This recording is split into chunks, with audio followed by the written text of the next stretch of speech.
નારાયણ હરે. તારીખ આજે 12 જુલાઈ 2026 રવિવાર છે. આજે રવિવારના અનુક્રમમાં આપણે આ શ્રી ગોપાળન સ્વામી કૃત ભુજથી પ્રકાશિત થયેલી ગીતા ભાષ્ય જે છે તે જોઈ રહ્યા છે. અત્યારે આપણે આ ગીતા ભાષ્યનો ચોથો અધ્યાય જોઈ રહ્યા છે. બરાબર. એમાં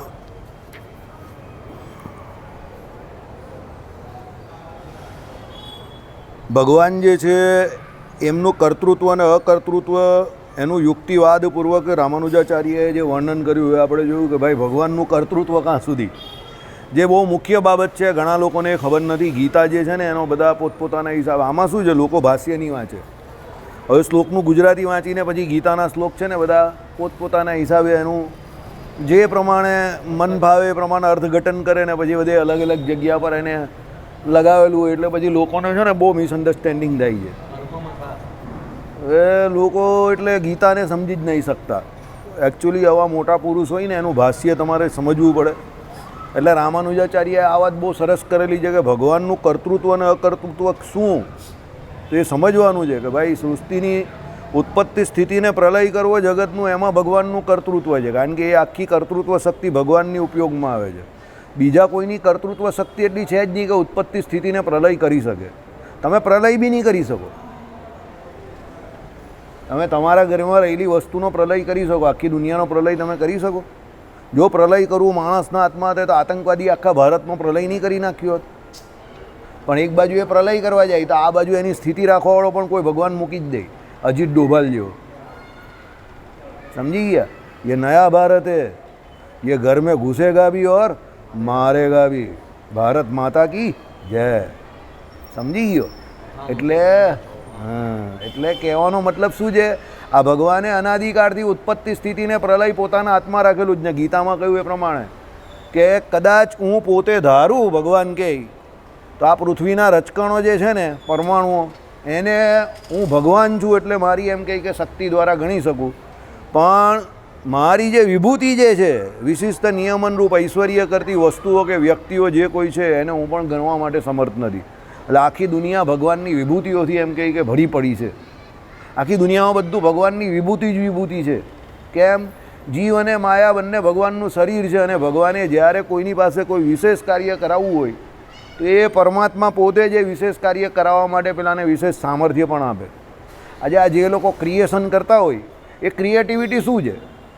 creativity as far as my mind is concern, મારું ઓપિનિયન એવું કહે છે, creativity is also a Vibhuti. Creativity દરેક વ્યક્તિનું કામ નથી. સર્જનાત્મક શક્તિ બહુ ઓછા લોકો પાસે હોય. આજે ભજન કે કીર્તન ગાવું, કયા રાગમાં ગાવું, કેવી રીતે ગાવું, એ તો પેલો માણસ સેટ કરી દે. પણ એને કમ્પોઝ કરવું, જે એમાં લખેલું હોય એ રાગમાં, અને એમાં તે કમ્પોઝર જે હોય ને તે કમ્પોઝિંગ બહુ ડિફિકલ્ટ છે. અને એ કમ્પોઝર હોય ને એની કોઈ ટ્રેનિંગ નહીં આવે. એ કમ્પોઝર પેલો જન્મજાત જ આઈધર હોય ઓર ના હોય. સમજો? તમારે કોઈ પણ ભજન કે કીર્તન કે કોઈ પણ શું કહેવાય કે આ લોકો ગાયન કે ગીત હોય, ગમે તે હોય, સામાન્ય ગીત, એને તમારે ગાવું એટલે કેવી રીતે ગાશે અને એ ગાય અને એને કમ્પોઝ કરવું મ્યુઝિક સાથે કે આ સમય પર પેલો આ વાંસળી વગાડશે ને આ સમય પર પેલો તબલા વગાડશે ને આ સમય પર પેલો તરન્નુમ એટલે એ વાજાપેટી હાર્મોનિયમ એ વગાડશે. બરાબર. અત્યારના જમાનાના જે રિસન્ટ પાછા જે કોઈ ગીતાર બીતાર એ પણ અત્યારે આવે છે તો એ વગાડશે. તો એ કમ્પોઝ કરવું ને એ મેન મેડ નથી.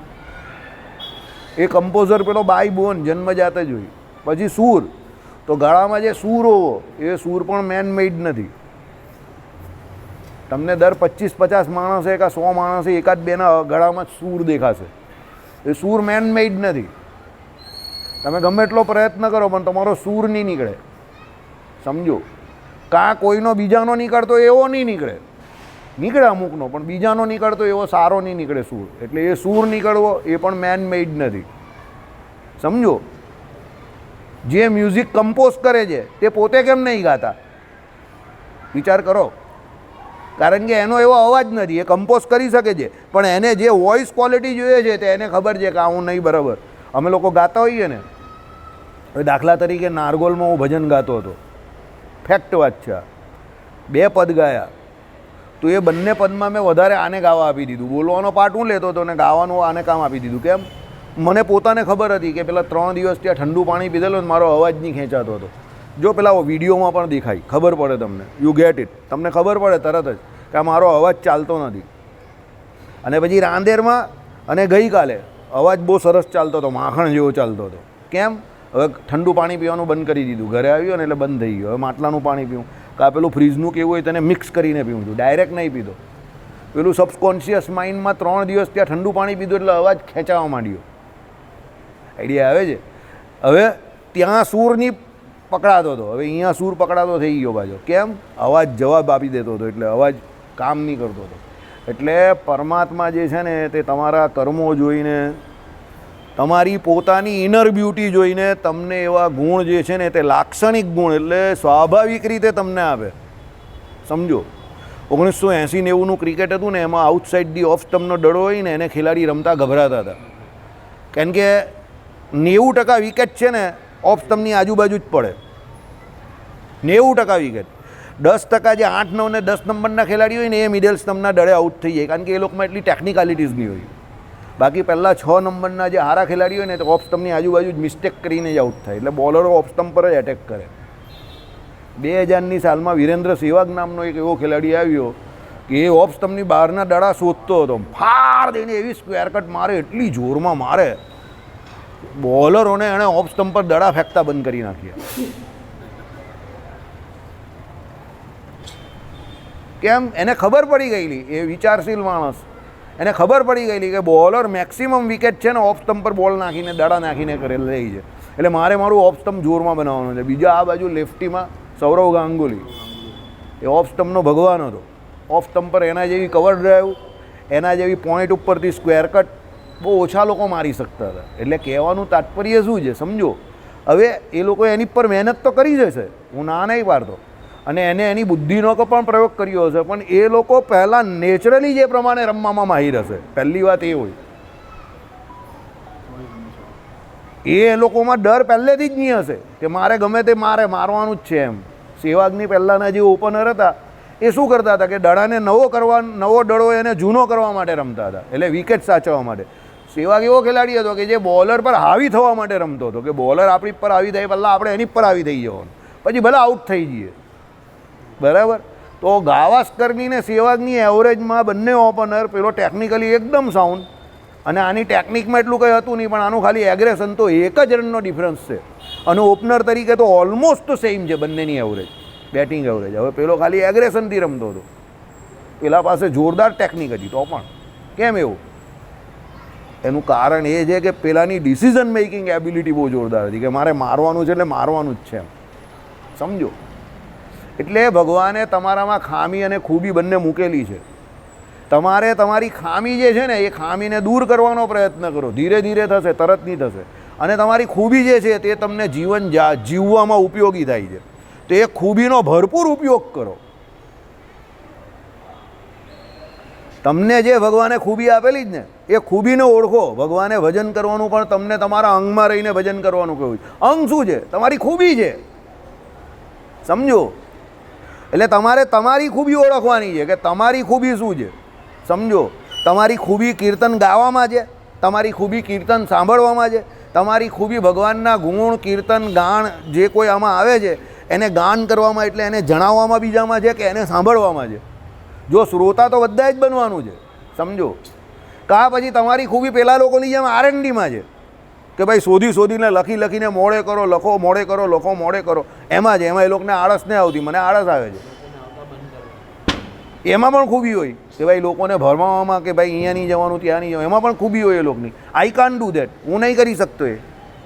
હું તો એ લોકોની બુદ્ધિને એ બાબતમાં માનું છું, સેલ્યુટ કરું છું કે એ લોકોમાં એ બુદ્ધિ છે કે એ લોકો બીજાને આવતા બંધ કરી શકે છે. હું નહીં કરી શકતો, કોઈને કોઈ જગ્યા પર જતા બંધ નહીં કરી શકતો. મારી જીવ જ નહીં ચાલતી યારી. મારાથી એવું કહી જ નહીં શકાતું કે તું અહીંયા નહીં જતો, કોઈને કોઈ જતો હોય તો પણ નહીં કહેવાતું. બોલો, ખબર નહીં આવે, મારામાં ભગવાને આવડત જ નહીં મૂકી એવી. મેં કોઈ દિવસ કોઈને એવું ન કહ્યું હશે કે તું ત્યાં કેમ બેસે છે, કે તું ત્યાં કેમ જાય છે, કે તું આ ટૂરમાં કેમ જાય છે, કે આ બસમાં કેમ જાય છે. કોઈ દિવસ ન કહ્યું હોય, કોઈને પણ નહીં. મારી જીભ જ નહીં ઉપડે હાલી. હવે જેની ઉપડે છે એને તો હું માનું છું કે ભાઈ એનામાં એ સ્કિલ મારા કરતાં સારી છે, ગુડ સ્કિલ.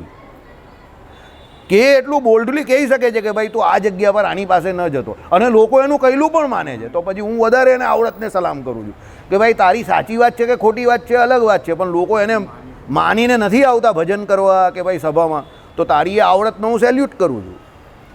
ભલે એ નેગેટિવ છે કે પોઝિટિવ છે તારે નક્કી કરવાનું, હું તો નક્કી નહીં કરીશ, પણ તારી આવડતને હું સેલ્યુટ કરું છું. સમજો બરાબર? એટલે આ બધું ભગવાન શ્રી કૃષ્ણને ખબર જ હતી, કારણ કે ભગવાન છે એટલે એમણે આ બધા મુદ્દા ગીતાજીમાં આવરી લીધેલા છે. આ બધી વિભૂતિ છે. જો તમારામાં નેગેટિવ વિભૂતિ યોગ હોય, દાખલા તરીકે રાવણ, તો રાવણ ભગવાનની નેગેટિવ વિભૂતિ યુગ છે.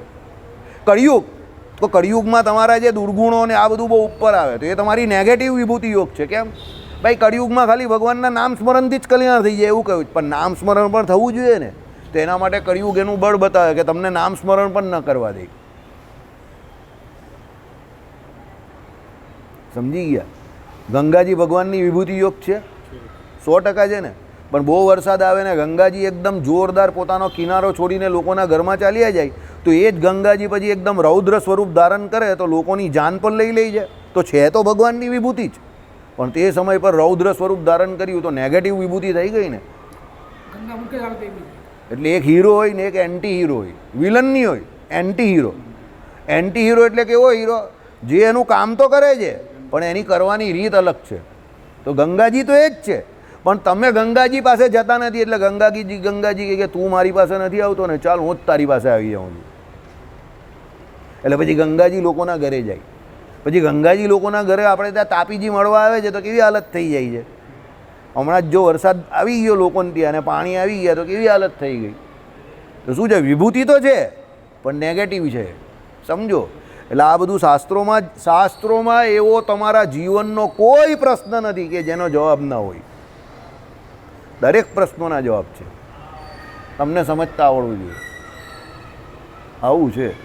ખાલી એક માનવની મિસ્ટેક, એ લોકોએ વરસાદી પાણીનો નિકાલ કરેલો નહીં, એમાં બિચારા 45 જણાનો જાન ગયો સુરતમાં. 45 જણા એક દિવસના વરસાદમાં 45 વ્યક્તિએ એનો જાન ગુમાવ્યું. બરાબર? કાળનું પ્રધાનપણું કહેવાય એને. એ દિવસ એવો આવી જાય. એટલે જ્યારે એવો દિવસ આવી જાય ને ત્યારે પછી પોતાનું બહુ બળ નહીં વાપરવું કે બુદ્ધિ પણ નહીં ચલાવવી.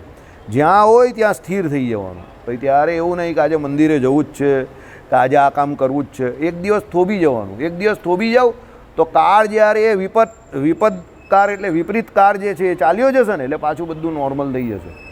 હવે તમે જુઓ કે 45 માણસો તે દિવસે જ્યાં હતા ત્યાં અટકી જતે, ક્યાં જે નજીકની જગ્યા પર ચાલ્યા ગયા હતા કે બચી ગયા હતા, તો અત્યારે 45માંથી જેટલા હતા એટલા બધા જીવતા હતા. સમજ્યા મારી વાત? એ કાળનું પ્રધાનપણું હતું. એટલે એવો સમય આવે કે બહુ વરસાદ પડે એવું, તો ત્યારે ભગવાને કહ્યું પ્રમાણે ત્યાંથી આગા પાછા થઈ જવું. ત્યારે પછી એવી બુદ્ધિ નહીં વાપરવી કે ના હું મંદિરે પહોંચી જ જઈશ, અહીંયા પાણી નહીં હશે ત્યાં. ના, પાણીનો કોઈ ભરોસો નથી, ગમે તે જગ્યા પર આવી શકે. સાધના સોસાયટીમાં 70 વર્ષમાં પહેલી વખત પાણી આવ્યું, વિજયભાઈ મુખીએ કહ્યું. વરાછામાં સાધના સોસાયટી, કોઈ દિવસ પાણી ના આવે, ત્યાં પણ પાણી આવી ગયું. કાળનું પ્રધાનપણું. એટલે પાણીનો કોઈ દિવસ ભરોસો નહીં કરવાનો કે આ અહીંયા નહીં આવશે, એ આવી જાય. એટલે તમે જ્યાં સેફ છો એ જગ્યા પર ત્યાં સેફ થઈ જાઓ. એ ભગવાનની નેગેટિવ વિભૂતિ યોગ છે. જળ જે છે વરુણ દેવતા, એ જળ જ્યારે ગોકુળને વિશે જ્યારે 12 મેઘ ખાંગા કરેલા કોણે? ઇન્દ્રએ. તો ભગવાને ત્યારે શું કર્યું? ગોવર્ધન ઉચકીને બધાનું રક્ષણ કરી નાખ્યું ને. સમજો? ભગવાને એવું કહ્યું એ લોકોને કે તમે અહીંયા જ બેસી રહો? કેમ ન કહ્યું? ઢોર ઢાખડ જે કંઈ હતા, ગાયો હતી, જે કંઈ લોકોનું પશુધન હતું, બધાને લઈને કેમ ગોવર્ધનની નીચે ચાલ્યા ગયા? ભગવાને બુદ્ધિનો પ્રયોગ કર્યો. શું? કે અત્યારે ભલે ઇન્દ્રને જે કરવું હોય તે કરે, પણ પહેલાં આ બધાને તો બચાવી લઉં.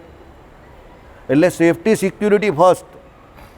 પછી ત્યારે પછી તમે એમ વિચાર કરો કે ના હું નીકળી જઈશ કે આમ થાય તેમ થાય, પણ તમારા વિચારવાનું અલગ છે અને પાણીનો ફોર્સ આખી અલગ વસ્તુ છે. પાણીનો ફોર્સ તમારા વિચારોની શક્તિ કરતાં વધારે પાવરફુલ છે. એટલે ત્યારે એવું કામ નહીં કરવાનું. ત્યારે જ્યાં છો ત્યાં સ્થિર થઈ જાઓ. મને નિલેશભાઈ ઘરે વહેલા આવી ગયેલા ને 5 સાડા 5ના, મંદિરે ચાલ્યો ને, મંદિરે જાય એક જ ગીત ગયા કરે, કલાક સુધી રહીરા જ કરતો હતો. પણ તમે તો જાણો ને ભગવાને મને 2 કાન કેમ આપેલા છે અને એની વચ્ચે એક ડૂમ આપેલું છે. હવે 2 કાનની વચ્ચે ડૂમ માણસનું વધે ક્યારે? બેઠા બેઠા ખાઈ ત્યારે. ને ત્રીજું, આ કાનમાંથી ના કાનમાંથી બહાર. જો આ ભાઈનું વધે છે, આનું વધે છે. કેમ? આ લોકો બધું મગજ પર લઈને ફરે, એટલે અહીંયા મગજ પર લઈને ફરે એટલે ડૂમ પર એની અસર થાય, એટલે ડૂમ વધે જ નહીં. એ બોલ્યા જ કરે અડધો કલાક, પોણો કલાક, 1 કલાક, કંઈ નહીં સાંભળ્યા કર્યું, જીવ બાળ્યા કરતો હતો. હું મંદિર ચાલે, બીજે દિવસે સવારે એને પેલું પેપર આવે ને 40 ગયા, 39 ગયા, 45, એ પેપર આમ કરીને આપી દીધું હાથમાં. જોયું કેમ છે, બોલવાની પણ જરૂર નહીં પડી. ભાઈ ઠંડા પડી ગયા, સમજી ગયા. એટલે પેટ એમને એમ નહીં વધે, સમજો. ચાલો, એટલે આમાં ભગવાને શું કહ્યું? ઉત્પત્તિ સ્થિતિ પ્રલયમાં ભગવાનનું કર્તૃત્વ છે, પણ જીવ જે સુખી દુઃખી થાય છે એમાં ભગવાનનું અકર્તૃત્વ છે. એમાં જીવના કર્મો જવાબદાર છે, ભગવાન જવાબદાર નથી. આપણે સુખી દુઃખી છે એમાં આપણે જ જવાબદાર, ભગવાન જવાબદાર નથી. ચેલા રામાણી, આપણે પોતે જ જવાબદાર. ચાલો, પૂર્વના મુમુક્ષુએ પણ આ રીતે જાણી સમજીને કર્મ કરેલા છે, તેથી તું પણ પૂર્વના પુરુષોએ પરાપૂર્વથી કરેલા કર્મ કર. પૂર્વના મુમુક્ષુએ પણ આ પ્રમાણે જ કર્મ કરેલા છે, શ્રેષ્ઠ કર્મ એમ. તો તું પણ એ રીતે વર્ત. એ રીતે મારા નિર્લેપ સ્વરૂપને જાણીને જેમના પાપ નાશ પામ્યા છે એવા વિવસ્વત શ્રાદ્ધદેવ આદિ પૂર્વેના મુમુક્ષુએ કર્મ કરેલા છે. વિવસ્વત મનુ જે છે, બરાબર, એ શ્રાદ્ધદેવ પછી એના પછી આવે તે શ્રાદ્ધદેવ કોણ? આપણા પિતૃઓ જે છે ને, પિતૃ, એમાં આપણે જે શ્રાદ્ધ કરીએ ને તે શ્રાદ્ધદેવ. એ પૂર્વના મુમુક્ષુએ કર્મ કરેલા છે, એટલે કર્મનો માર્ગ છોડવાનો નથી, પલાયનવાદનો ઉપયોગ કરવાનો નથી. તેથી તું પણ આ પ્રકારે મારા સ્વરૂપને જાણીને પુરુષોએ કરેલા, એટલે પૂર્વ જે ઉત્તમ પુરુષોએ ઉત્તમ કર્મ જે કરેલા છે પોતપોતાના સ્વકર્મોમાં, એમણે પોતે સંપૂર્ણપણે પોતાનું શ્રેષ્ઠ જે કંઈ થઈ શકે તે એમણે કરેલું છે, એમ તારે પણ કરવાનું છે. અર્જુનજીને કહ્યું કર્મનો માર્ગ છોડવાનો નથી. પૂર્વના સમયમાં મેં જ કહેલા એ પ્રાચીન કર્મ કર. ભાઈ, પૂર્વના સમયમાં મેં જે કહેલા એ જ પ્રાચીન કર્મ તારે કરવાના છે. ફળ આસક્તિએ રહિત મારી ભક્તિ સહિત કર્મયોગ કર. ફળ આસક્તિ છોડી દેવાની, ભગવાનની ભક્તિ સહિત કર્મયોગ જે છે એ કરતા જ રહેવાનો. આ વાત બહુ ઇમ્પોર્ટન્ટ છે. ફળ આસક્તિ છોડી દેવાની, બરાબર, અને ભક્તિ સહિત કર્મયોગમાં આરૂઢ થઈ જવાનું. ફળ આસક્તિ છોડવાનો અર્થ શું છે સમજો. તમે જે કરો છો એ શાસ્ત્રોક્ત હોવું જોઈએ અને તમને એમાં પૂરેપૂરો વિશ્વાસ હોવો જોઈએ. બાકી દુનિયા શું કહે છે, કેટલા વ્યક્તિ એનો વિરોધ કરે છે, કેટલા વ્યક્તિ એમાં જોડાય છે, એ તમારે જોવાનું જ નથી, કારણ કે એ તમારા હાથમાં જ નથી. ફળ આસક્તિનો સંપૂર્ણ ત્યાગ, કોઈ આસક્તિ નહીં. મગન શું કહેશે, છગન શું કહેશે, બાપા શું કહેશે, બા શું કહેશે, બેન શું કહેશે, બાયરી શું કહેશે, કોઈ મતલબ જ નહીં. બે કાનની વચ્ચે શું છે? ડૂમ છે. અને અત્યાર સુધીની બધી ધૂમ હિટ છે અને આપણું ડૂમ હિટ છે, સમજી ગયા? ફળ આસક્તિ જરા પણ નહીં રાખવાની. જેવી તમને ફળ આસક્તિ થાય એટલે તમે સમજજો કે એમાં કોઈ પણ વિઘ્ન આવશે ને એટલે તમારા મગજ ઉપર સ્ટ્રેસ આવશે. જેવો સ્ટ્રેસ આવે એટલે તમને તરત લાઈટ ઝબકવી જોઈએ કે અહીંયા કોઈ જગ્યા પર ફળ આસક્તિ થઈ છે, એટલે એનો તરત ત્યાગ કરી દેવાનો. તરત ભગવાનને યાદ કરવાના, ઓકે સોરી, હું મારા કામથી થોડોક ડેવિએટ થઈ ગયેલો, આસક્તિ મને કર્મફળમાં થઈ ગયેલી, યાદ કરાવવા બદલ તમારો આભાર. પાછા બીજા કર્મમાં જોડાઈ જવાનું, પેલું ભૂલી જવાનું, છોડી દેવું. ફળ આસક્તિ નહીં રાખવાની. એવી પણ ફળ આસક્તિ નહીં રાખવાની કે મારા ઘરના લોકો સત્સંગી થઈ જાય, મારો છોકરો સત્સંગી થઈ જાય, કે મારી છોકરી સત્સંગી થઈ જાય, કે મારી ઘરવાળી સત્સંગી થાય. જો એ થવાના હશે તો થશે જ, અને થવાના હતે તો થઈ ગયા હોત. ભગવાને શું કહ્યું? સત્સંગ વધવો કે સત્સંગ ઘટવો કોના હાથમાં છે? શ્રી કૃષ્ણ નારાયણના હાથમાં છે. આ લોકોના ઘરમાં કેટલા બધા કાકાના છોકરાને કેટલા બધા ભાઈઓ છે, રોજ કેટલા માણસ આવી શકે છે? આ એક જ આવી શકે જ ને, બાકીના કોઈ રોજ આવી શકે છે? બાકીના અમુક કોઈક દિવસ આવે છે ને અમુક કોઈકના કોઈક દિવસ આવે છે. કેમ? અનાદિ કર્મો બધાના અલગ અલગ છે, કર્મોના પ્રવાહ અલગ અલગ છે, એટલે ફળાશક્તિ રાખવી નહીં. હવે જો આ એવી ઈચ્છા રાખે કે પેલા બધા પણ આવે તો શું થશે ખબર? આ આવતો બંધ થઈ જશે, પણ પેલા લોકો આવતા નહીં થશે.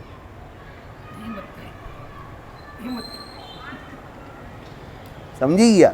એટલે એવું વિચારવું નહીં કે ભાઈ મારા ઘરના લોકો સત્સંગી નથી, કે આ સત્સંગી નથી, કે પેલો સત્સંગી. એમાં બહુ જીવ નહીં બાળવાનો. કેમ? હજુ એનું એ કર્મફળ જે છે, એને જે સત્સંગી થવાનો જે હજુ રસ્તો એ ખુલ્યો નથી. એનો હજુ તમારી સાથે રહ્યા એટલે નવો નવો સુકૃતનો આદર હજુ એનામાં પડી રહેલો છે. એ જેમ જેમ પડશે તેમ કોઈક કાળે કદાચ આખો જન્મ નીકળી જશે તો બીજા કોઈ એકાદ બે જન્મ પછી એ સત્સંગી થશે. એની ચિંતા આપણે કરવાની કોઈ જરૂર નહીં. આપણે એવી ચિંતા કરીએ કે એ સત્સંગી થઈ જાય, એ સત્સંગી, એ તો સત્સંગી નહીં થશે, પણ આપણું ભજન થતું બંધ થઈ જાય ને આપણા મગજ પર બધી અસર થઈ જાય ખોટી ખોટી.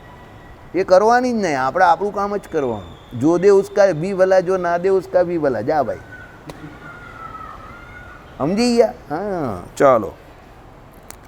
મારી ભક્તિ સહિત કર્મયોગ કર. કર્મયોગી વ્યક્તિ જે છે ને એ કર્મ કેટલું અઘરું છે એ નહીં જોતો. બસ ભગવાનની ભક્તિ કરીને એ કર્મમાં આરૂઢ થઈ જાય છે. મંડનના 80-90% કામ છે ને એટલે જ થાય છે. કારણ કે એ કામ કેટલું મોટું છે કે એમાં કેટલી અડચણો આવશે એના વિશે આપણે વિચાર જ નહીં કરતા. બસ કરવા લાગી જવાનું ભગવાનનું નામ દઈને. ભગવાને કરવું હશે તો થશે, નહીં કરવું હશે નહીં થાય. આપણે શું ચિંતા? નહીં થયું તો ભગવાનની ઈચ્છા, થયું તો ભગવાનની ઈચ્છા. એ તો લોકોનો પોઈન્ટ ઓફ વ્યૂ એવો છે કે આ જગ્યા પર આ લોકોને સફળતા મળી ને આ જગ્યા પર ન મળી. મળી તો ઈર્ષ્યા કરશે, ન મળી તો બદનામ કરશે. એ તો લોકોનો પોઈન્ટ ઓફ વ્યૂ છે ને. પણ એમાં આપણે કાં છે? વેર વી સ્ટેન્ડ. આપણી કોઈ સ્ટેન્ડિંગ પોઝિશન જ નથી એમાં. કેમ? આપણે એ થાય કે ન થાય એમાં પોતાને જવાબદાર સમજતા નથી.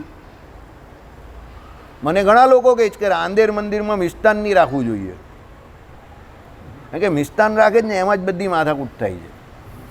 પણ રાંદેર મંદિરમાં જે જમણવાર થાય છે એની ઓળખાણ કેનાથી છે? મિષ્ટાનને ફૂલ ડિસ્ટ્રિક્ટ છે ને, તો પછી એને બંધ શું કામ કરવાનું? અહીંયા રવિ સભા થાય છે, બરાબર છે, તો અહીંયા રવિ સભાની ઓળખાણ કેનાથી છે? એનું રવિ સભા સત્સંગ તો વર્ષોથી થાય છે, બરાબર. ભજનને સત્સંગ કરવા કેટલા લોકો આવે છે? હે? ભજનને સત્સંગ કરવા કેટલા લોકો આવે છે? તો રવિ સભાની ઓળખાણ આઈડેન્ટિટી કેના દ્વારા છે? એના પછી પેલી ડીશ આપે એના ઉપર જ છે ને. એ ડીશ બંધ કરી દે તો ભજન સત્સંગ કરવા કેટલા લોકો આવે? અરે 20% લોકો બી નહીં આવે અત્યારે જે આવે છે ને, બરાબર છે ને. એટલે તો રવિ સભા એ લોકોએ રાખી છે. આઈડિયા આવે છે તમને? એટલે તમે જે કરો એની વચ્ચેનો પોઈન્ટ પકડી રાખો. Keep doing that. વિચાર્યા કરવાનું એમાં. એટલે કંઈ ને કંઈ ફીંતરું હાથમાં આવી જાય, એ મળી જાય, એ વગાડ્યા કરવાનું. ભાઈ અમુક સમય એ ચાલે, પછી એ જૂનું થાય એટલે પછી બીજું પકડી લેવાનું. કંઈ સમજો. એ તો ભગવાન કંઈ ને કંઈ બુદ્ધિ પ્રદાતા ઈશ્વર કંઈ ને કંઈ બુદ્ધિ આપે જ તમને. જેમ મહિના તું મહિના કેવું આપે છે તો ભાઈ અધિક મહિનો તો એમાં વિષ્ણુ યાગની બુદ્ધિ આપી, તો શ્રાવણ મહિનામાં લઘુરુદ્રીની બુદ્ધિ આપે, એ ભગવાન જ આપે છે. ભાદરવો મહિનો આવશે તો ગણેશ યાગની બુદ્ધિ આપે. આસો મહિના આવે તો હનુમાનજીની બુદ્ધિ આપે, તો હનુમાનજીનો યાગ થઈ. તો 4 યાગ તો અત્યારે જ પેન્ડિંગ થઈ ગયા ચાતુર્માસના. હવે તમારે એમાંથી કેટલામાં ઝંપલાવવું છે એ according to your pocket situation you should go there. તમે એ કરી શકો છો, તમે જઈ શકો છો એમાં. પછી પોકેટ સિચ્યુએશન નહીં હોય ને એમાં અફસોસ નહીં કરવાનો. 2 યાગ છોડી દેવાના, 2 કરી દેવાના. નહીં તો છેલ્લે જ્ઞાન યજ્ઞ તો છે જ.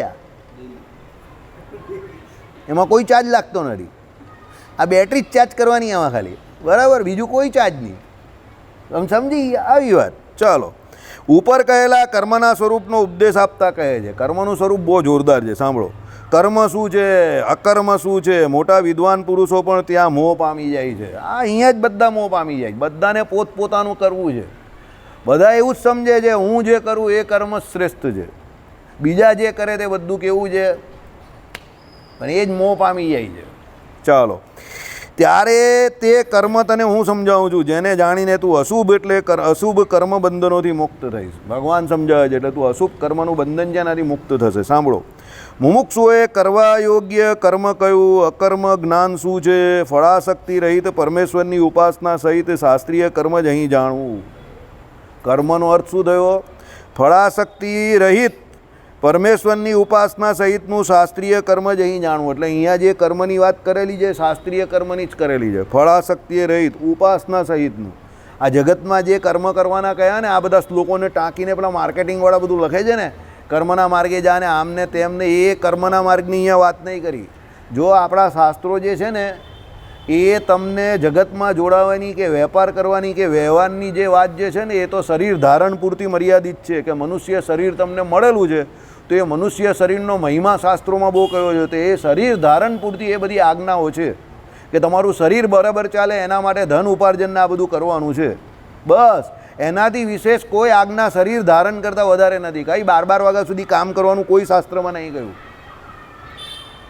આપણે ત્યાં બધે ઉપાસનાની જ વાત છે ત્રિકાળ સંધ્યા કરવાની કેમ કહી દીધું જ ને ત્રિકાળ સ્નાન કરવાનું કેમ કહ્યું પાણી બગાડવા માટે ત્રિકાળ સંધ્યા સમય બગાડવા માટે 3 સમય ગાયત્રી મંત્રનો જપ તો શું નાહી ધોઈને ધોતિયું પહેરીને પેલાને પૂજાપાઠ જ કર્યા કરવાના છે ભાઈ નિવૃત્તિ માર્ગ છે મનુષ્ય જન્મ મળ્યો તો 84 લાખ જાતની યોનિમાં એને કેટલા બધા કર્મ કરેલા છે કર્મનું ફળ નહીં લાગતું ત્યાં એને સમજો પણ ભટક્યા જ કર્યો જ ને એને કહે કે હવે સ્થિર થા નિવૃત્તિ માર્ગને વિશે ભગવાનનું ભજન કરીને અહીંયાથી નીકળ એટલે કંઈ 12 વાગ્યા સુધી રાત્રે કામ કરવાનું નહીં કહ્યું અહીંયા ઉપાસના કરવાની છે સંધ્યાકાળે રાધિકાજીના પતિ એવા શ્રી કૃષ્ણ ભગવાનનું ઉચ્ચ સ્વરે કીર્તન કરવાનું એટલે કામ નહીં કરવાનું બાજુ સવારે સૂર્યોદય સમયે એટલે એ પહેલાં બ્રહ્મ મુહૂર્તમાં ઉઠીને શું કરવાનું ભજન કરવાનું ને માનસી પૂજા 5 કરવાની ને તો પછી વ્યવહારિક કાર્ય કેટલો સમય કરવાનું કહ્યું તમે જ જોઈ લો એટલે વ્યવહારિક કાર્ય ફક્ત દેહ ધારણ પૂરતું જ કરવાનું છે આળસ નથી આમાં જે કહ્યું એ પ્રમાણે કર્મની વાત જ્યાં શાસ્ત્રોમાં લખેલી હોય તે કઈ ફલાશક્તિએ રહિત પરમેશ્વરની ઉપાસનાના સહિતનું શાસ્ત્રીય કર્મ જ અહીં જાણવું શાસ્ત્રીય કર્મ ફલાશક્તિએ રહિત ઉપાસના ભગવાનની એ કર્મનું આચરણ કરવામાં તત્પર જીવાત્માનું અને કર્મની ઉપાસના કરવા યોગ્ય પરમાત્માનું યથાર્થ જ્ઞાન અકર્મ શબ્દથી કહેવાયું છે શું કહ્યું કર્મનું આચરણ કરવામાં તત્પર જીવાત્માનું બરાબર એટલે જે કર્મનું આચરણ કરે છે તેમાં એવા તત્પર જીવાત્માનું અને કર્મની ઉપાસના કરવા યોગ્ય પરમાત્માનું યથાર્થ જ્ઞાન એટલે જીવાત્મા અને પરમાત્માનું જે યથાર્થ જ્ઞાન જે છે એ અકર્મ શબ્દથી કહેવાયેલું છે કેમ એને કેમ અકર્મ કહ્યું બુદ્ધિ ચાલી અજ્ઞાને કરીને દેહાશક્તિએ રહિત એટલે દેહાભિમાને સહિત તમે જે કોઈ પણ કર્મ કરશો એ અજ્ઞાનથી થયેલું કર્મ છે એટલે એ પાપાચરણ યુક્ત જ હશે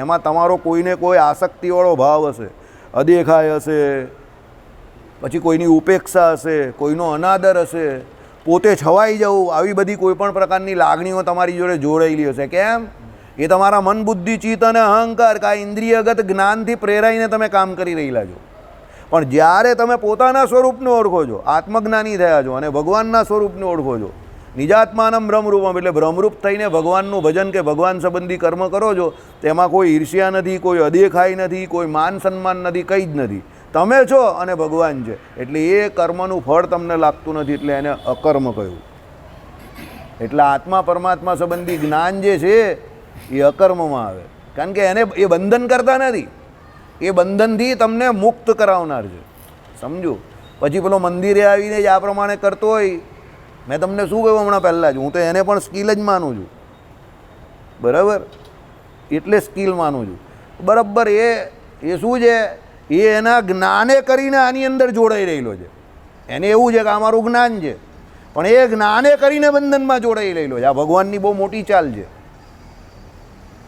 ભગવાન અજ્ઞાને કરીને તો પેલાને જોડાવે અંદર જે અજ્ઞાની છે તે પણ જે પોતે જ્ઞાને કરીને પણ લોકો જોડાય છે કે આ મારું જ્ઞાન છે એમ કરીને અંદર જોડાય એ એના માટે બંધનકારી થાય કેમ એને ખબર નથી કે જેને એ જ્ઞાન કહે છે એ જ એની દેહાશક્તિને લીધે એની ઈર્ષ્યાને લીધે કે એના લોકોને અવગણવાના કે અનાદરને લીધે એ જ એનું સૌથી મોટું અજ્ઞાન છે એ ભેદ બુદ્ધિ એ પારકું પોતાનું બરાબર સિમ્પલ વાત મને 8-10 લાખ રૂપિયાનું દેવું હોય અને કોઈ વ્યક્તિ મને એવું કહે તારી જોડે મારે ક્યાં જવાનું છે તીર્થયાત્રામાં એક તીર્થયાત્રામાં 25,000નો ખર્ચો બીજી તીર્થયાત્રામાં 50,000નો ખર્ચો સિમ્પલ વાત હવે મારી પાસે 50,000 રૂપિયા છે ખરા મારે કંઈ ઉધાર નહીં લેવાના પણ મારી પણ 8-10 લાખ રૂપિયાનું દેવું છે તો મને આ ભાઈ કહે કે ચાલો નહીં વાસુદેવભાઈ તો એઝ અ ગુડ મેન કે એઝ અ શું કહેવાય કે શાસ્ત્રનું મને જ્ઞાન છે what I would like to do એક સારા માણસ તરીકે હું આની જોડે ચાલ્યો જઈશ કે પહેલું દેવું દૂર કરીશ પહેલાં હું દેવું ચૂકવીશ કેમ જો હું કદાચ શાસ્ત્રમાં એનું પ્રાયશ્ચિત કહ્યું તો પ્રાયશ્ચિત મેં કરી દીધું તે પ્રાયશ્ચિત મારા સંતોષ માટે બરાબર છે. હું તને પૂછું ચાલ મેં તારી પાસે 10 લાખ રૂપિયા લીધા, હું કહું કે મેં પ્રાયશ્ચિત કરી દીધું, તારી આત્માને શાંતિ છે એનાથી? જેના પૈસા ગયા એવું માનશે કે એ તો પ્રાયશ્ચિત કરી દીધું એટલે એ છૂટી ગયો? સમજો, આ વસ્તુ ગુડ મેન અને એક average man, I would never say bad man, એક એવરેજ મેન વચ્ચેનો ડિફરન્સ જે છે ને તે આ વસ્તુ એ થશે. અહીંયા કોઈ શાસ્ત્ર જવાબદાર નથી. અહીંયા જવાબદાર શું છે ખબર? એની પોતાની વૃત્તિ, એનો પોતાનો જીવ. તમારે સારું કરવું છે તો સારું થશે જ, પણ તમારે પોતે જ સારું કરવું નથી, પોતાનું જ સારું કરવું છે તો તમે કોઈ પણ બીજાના ભોગે પણ પોતાનું જ સારું કરશો, બીજાનું સારું નહીં કરી શકો. સમજી ગયા? શ્રીપતિમ શ્રીધરમ સર્વદેવેશ્વરમ ભક્તિધર્માત્મજમ વાસુદેવ અમરે